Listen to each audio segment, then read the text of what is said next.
October has been a crazy month when it comes to AI, what it's capable of doing, and yes, the response of different companies, IP holders, writers, artists, and whatnot, all noticing this stuff looks really good and it's kind of scary what you're able to do with it.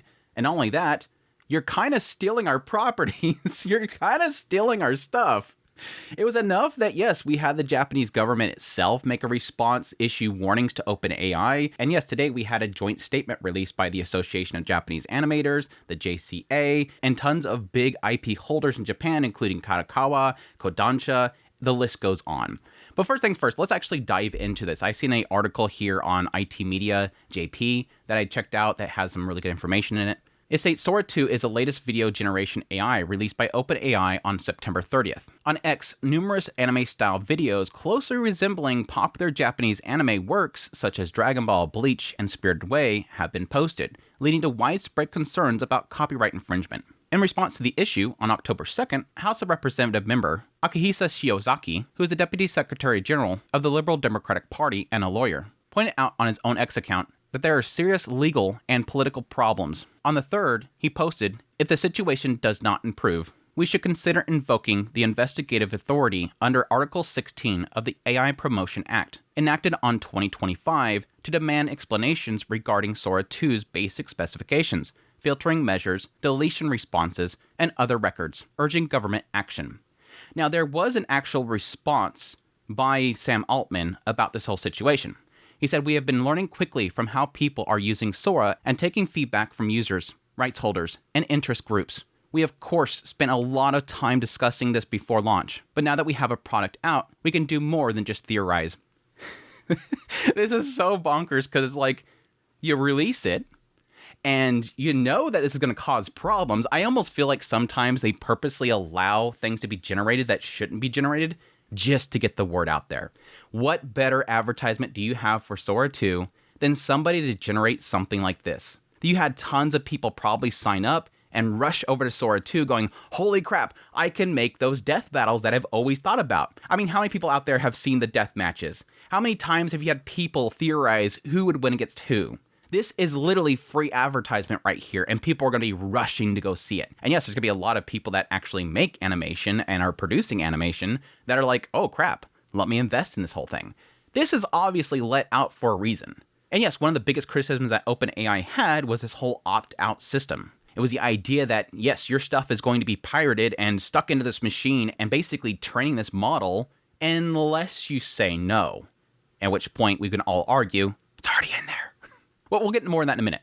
We are going to make 2 changes soon, and many more to come. First, we will give rights holders more granular control over generation of characters, similar to the opt-in model for likeness, but with additional controls. We are hearing from a lot of rights holders who are very excited for this new kind of interactive fan fiction and think this new kind of engagement will accrue a lot more value to them, but we want the ability to specify how their characters can be used, including not at all. We assume different people will try very different approaches and will figure out what works for them.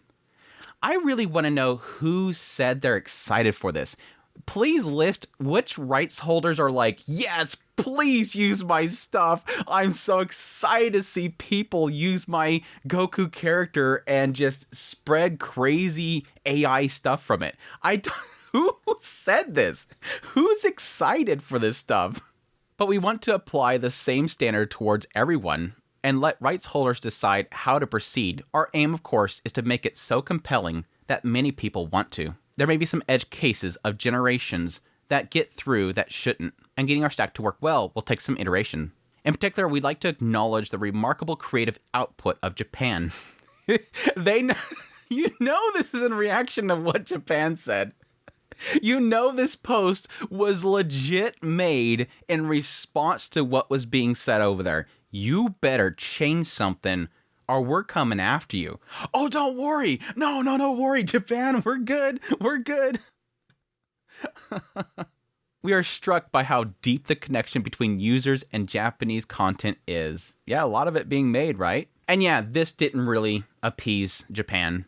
On October 7th, Digital Minister Masaaki Taira also mentioned Sora 2 during his press conference, stating it will be necessary for OpenAI to adjust it to comply for Japan's rules. we strongly urge big tech companies to take voluntary measures. He indicated that if the issue is not resolved, responses based on the AI Promotion Act will be considered.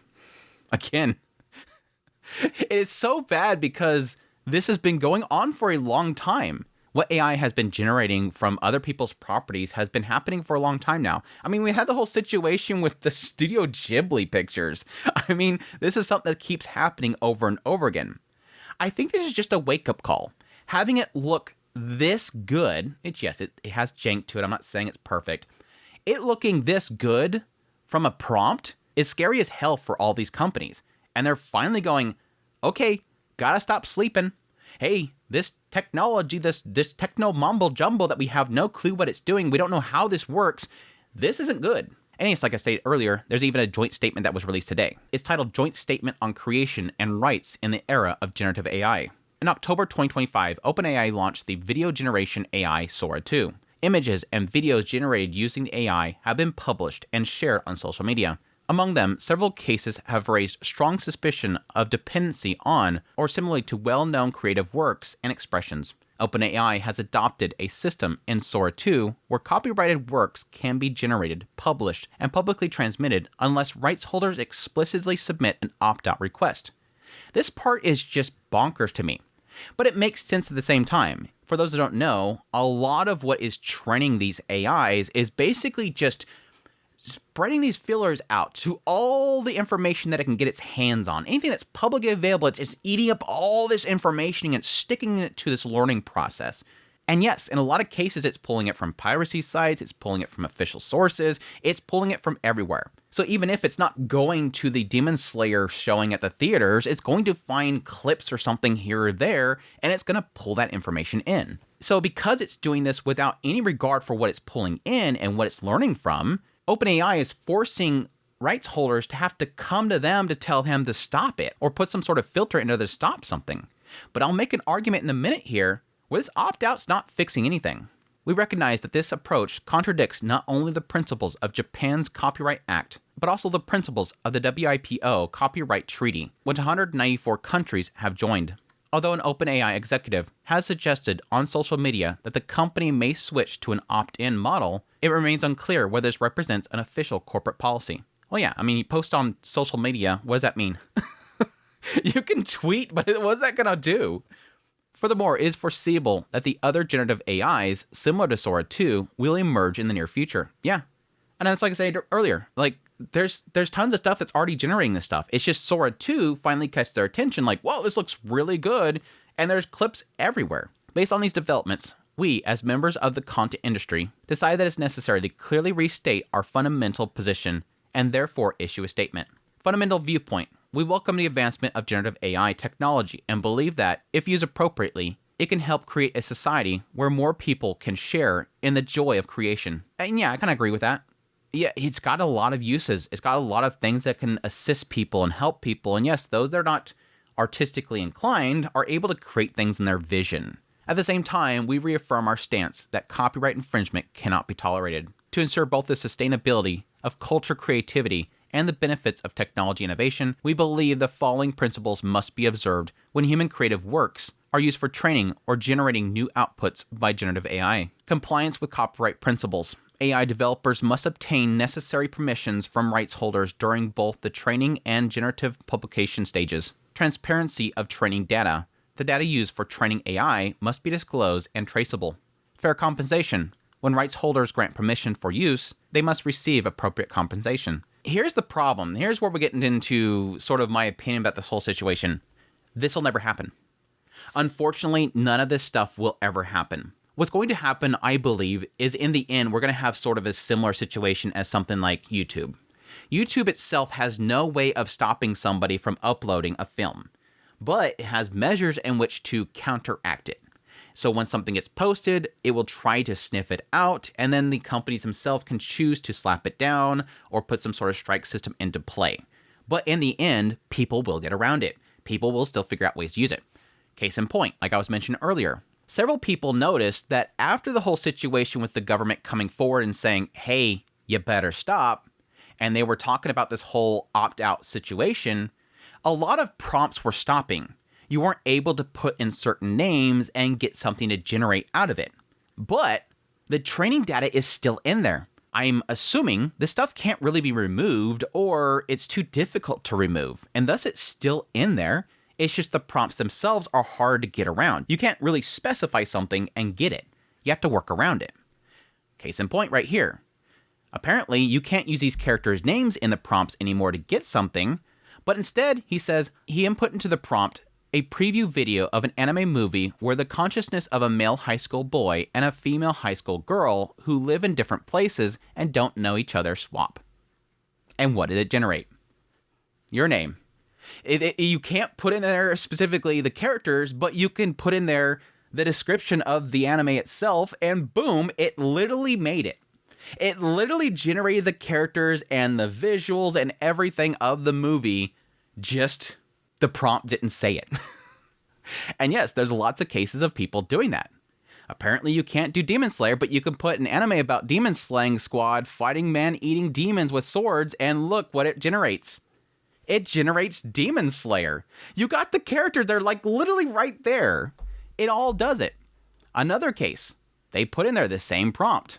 Look, I wonder who these characters are. Again, they're opt-out. You can't put in make me Demon Slayer, but the information's still there. What the AI learned is still there. The copyrighted stuff that it sniffed and it learned from is still there. And again, I'm not an expert in AI, but I would assume that stuff that's very difficult to remove. You can't really, and I would imagine that's going to be a really grueling effort to remove all that, especially with what I would assume all these companies coming forward and saying, get my stuff out of your AI.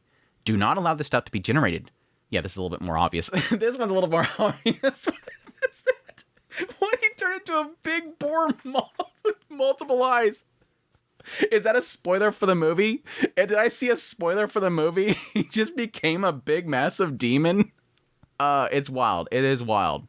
Anyways, getting back to the statement. Additionally, we believe that it is important to prevent situations in which users unknowingly generate or share content derived from other copyrighted works, thereby infringing upon the rights of other creators. To achieve this, close cooperation amongst rights holders, AI developers, relevant government agencies, and other stakeholders is essential. I agree, but at the same time, this is honestly, I don't know how to fix it. Honestly, I don't know what the answer is here. I think AI needs to advance. I think AI, no matter what, is going to advance. I think there is still going to be areas in the world itself that is going to allow AI to just do whatever it wants to do. And unfortunately, those areas with that AI is going to advance a lot faster. When you start to put regulations upon the development of AI itself, it's going to hold it back, and some people aren't going to have those regulations, and thus they're going to progress faster. I love AI. I love what it's capable of doing. I don't personally really find much enjoyment out of consuming a lot of AI-generated stuff. I just don't feel like a heart in there.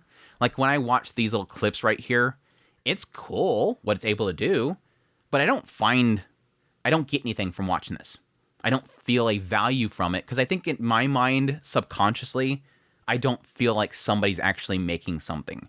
And thus it doesn't have a heart of somebody creating it. It just feels like something that was copied. But I can't deny this is incredible. In the end, I don't blame these companies and these IP holders from freaking out on this stuff. This is stuff that is going to take away their properties. It's going to take away the value of their companies. If you get to a point where AI is able to do whatever it wants to do, people are just going to create endless amounts of different clips of bleach characters and whatnot, and people aren't going to feel as wanting to go actually watch the real thing. People are going to basically throw a manga into AI and generate something that looks incredible enough for them. And again, I think there's a big fear of that. Their current concerns, the opt-out principle leads to rights violations. Providing systems that allow generative AI to learn from and reproduce works such as anime or manga without explicit authorization from rights holders violates the basic copyright principle that use requires prior permission. Yeah, this is the funniest thing about the whole thing. Don't worry, you can opt out. It's like, but you're already infringing upon my copyright. You can't say I'm free because you didn't opt out. That's not how that works. I can't go and put all of an anime series on my YouTube channel and then afterwards go, you could have just opted out. That's not right. Therefore, rather than requiring rights holders to opt out, AI companies must be required to opt in by seeking and obtaining permission before using such works. Insufficient transparency in training stage. When it is unclear which works or expressions an AI model has been trained on, it becomes difficult to verify potential infringements and undermines trust in creative activity. Ensuring transparency in the data used for training is also indispensable for responding properly to malicious uses that distort the image of works or damage creators' reputations. Yeah, a lot of this has to do with, again, the training process and also, additionally, yes, using the stuff in ways that could look bad to the company. You could technically take Demon Slayer, turn it into an H, and then post it out there, and people are going to actually think that a Footable made an H. It can happen. Or, yes, make the AI, make a character say something very inappropriate. Response to rights infringement. Regardless of whether generative AI is used or not, we will respond appropriately to copyright infringement from both legal and ethical perspectives. This stance does not reject new technology such as generative AI, but rather reflects our responsibility to protect the efforts and dignity of everyone involved in creative activities. At the same time, just as internet culture has evolved to this day, we value the creativity and playfulness of users while striving to build an environment in which both creators and users can safely create and share content. This is totally trying to save face right here. They don't care. Again, this is Japanese companies. They strike my channel and flag my channel all the time. They don't care about creative use. They want to lock this stuff down. They're just trying to save face by saying, don't worry, we don't want to take these toys away from you, users. We want to go after the bad guys. No, shut up. Shut up. You strike my channel all the damn time. Looking ahead, as members of the content industry, we will continue to support creators and pursue a balance between the use and protections of creative works. To this end, we will collaborate and cooperate with stakeholders inside and outside the industry to build and maintain a fair, transparent, and sustainable creative environment in the AI era. Yeah, this part right here kind of feels like their statement to, their investors and whatnot. We're trying to figure things out, don't worry. But yes, like I said before, there's a lot of individuals involved with this whole thing. AGA, Kadokawa, Comics, Kodansha, Square Enix, like there's Tobooks. This includes a lot of individuals and groups, and AGA themselves is pretty much like spokesperson for like a massive group of the Japanese animation industry itself. So this is big. This is a big statement, and I think this is a statement that he kind of needed to make at this point, just because I think there's a lot of concern around AI and the effects that it's going to have on the anime industry as a whole. Like I said earlier, the big problem with this whole situation is that I don't really think they necessarily understand what's actually happening with the AI, and I don't think most people do unless they actually work with AI. There's a big problem right now where the AI itself is learning from anything that it can get its hands on. And after it's learned it, I don't really necessarily think there's anything that it can do to sort of remove that information from it, how it can actually pull that information out. And then you have the situation where even if the raw files and whatnot, the raw images and whatnot that it's pulling this information from, this data learning information from, it still has a problem that what it's learned from what it's generated cannot be removed. So say it does learn from the entire Your Name movie, you can probably use some sort of system to remove that from the data. But what about all the other videos that were generated using that data that is now copying itself? It's the whole idea of AIs themselves sort of feeding off each other and them just getting stupider with stupider responses and whatnot. AI is scary. It's complicated, and I don't really know a solution, but it seems like Japan's kind of raising a massive eyebrow as to if anything will come from this. Because, I mean, there's one thing to say a lot of things and make a lot of threats. We'll have to wait and see. But anyway, that's a quick update on the whole situation with AI and the anime industry. I hope you guys enjoyed this video and found it informative. If you did, hit the like button down below. If you like this content and want to support more, become a member of the channel. Until next time, take care.